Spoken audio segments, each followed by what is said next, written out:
Hello and welcome to Business Incorporated. Many thanks for joining us. I am Bolaji Akiwale. Channels Television is to close the trading at the Nigerian Stock Exchange today. High expectations for economic recovery as Ghana goes to the polls. Plus, Sierra Leone economy on the road to recovery. We'll begin with Channels Television. Nigeria's leading broadcaster is scheduled to close trading at the Nigerian Stock Exchange today. Channels Television began the daily reportage of the domestic stock markets and the entire financial markets in April 1996, just about a year after the broadcaster started operations. The closing gong will be sounded by the chairman of the Channels Media Group, Mr. John Momo, at 2:30 p.m. and will be streamed live on all our platforms. Now, the federal government, in a bid to put an end to airlines' indebtedness to aviation agencies arising from the 5% ticket sales, which is for cargo as well, has given the 1st of January 2017 as the deadline for airlines operating in the country to automate the remittance and payment systems forthwith. The automation system is being introduced to ensure transparency, accurate billing and prompt payment of charges due from the airlines to the Nigerian Civil Aviation Authority in line with the Nigerian Civil Aviation Regulations of 2015. It is now being handed down after due consultations with the airlines and other stakeholders on the desirability of the operators to join the automation platform for the collection of 5% TSC on the airlines' operations. It follows, therefore, that the airlines are by this directive requested to join the platform on or before the 1st of January next year or face appropriate sanctions in event of failure. Okay, we'll be talking about markets in Europe in a bit, but let's take you to Asia, where the shares were higher, with Australia shrugging off weak GDP and Japan's benchmark index up on the Trump announcement that saw SoftBank shares gain smartly. Third quarter gross domestic product fell 0.5% and rose 1.8% year-on-year.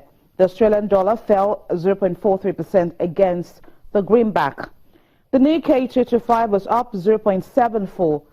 SoftBank, the fourth most heavily weighted component on the Nikkei, jumped as high as 6.2% at $63.99 a share after U.S. President-elect Donald Trump announced that the Japanese telco would invest $50 billion in the U.S. and aim to create 50,000 jobs in the next 4 years.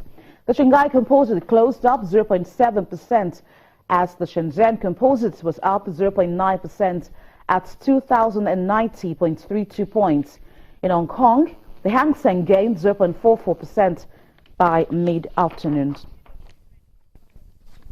Now let's take you to Europe, where stocks were higher on Wednesday as investors shifted the focus to an upcoming meeting of the European Central Bank, where they expect further monetary stimulus to be announced. Olaf Krieger is DWTV financial correspondent. She is joining us from the Frankfurt Stock Exchange. Olaf, it's great to have you on the program. Now, the European Central Bank President Mario Draghi is set to announce an extension of its quantitative easing program after the bank's governing council meeting in Frankfurt tomorrow. What are the expectations from the markets?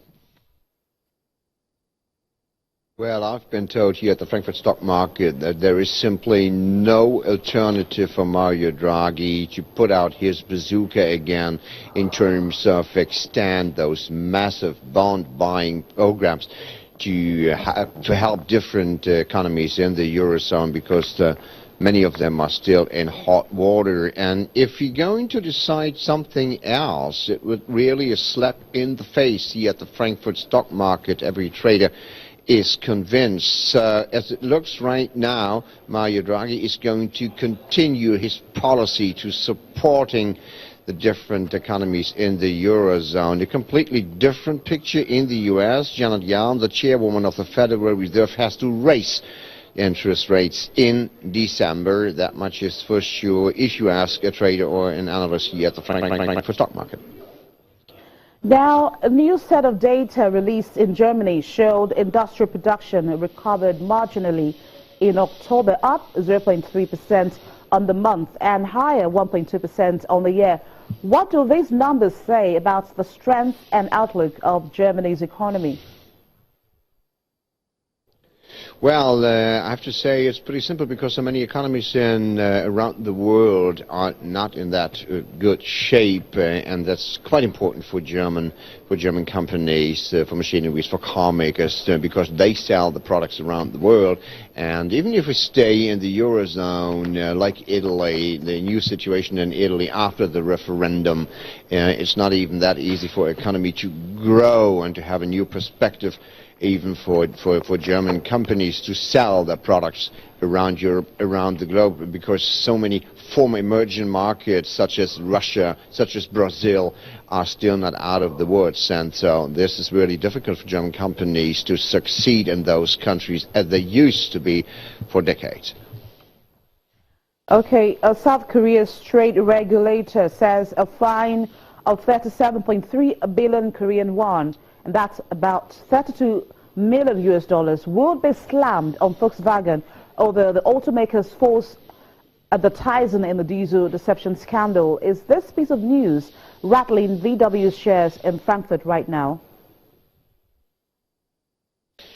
Well, it seems so that the German car maker is still in hot water, but investors here at the Frankfurt stock market, well, it looks like they are really, well known and used to this thing with the big German car maker. In this singular particular case, it's obviously the case that Volkswagen advertising about clean diesel and fulfill all the European rules with to be all right for the nature are completely wrong. And as we remember, there is a ban for an advertising for Volkswagen in South Korea, and well, it's still a difficult situation for the German car maker. And here in Frankfurt, everyone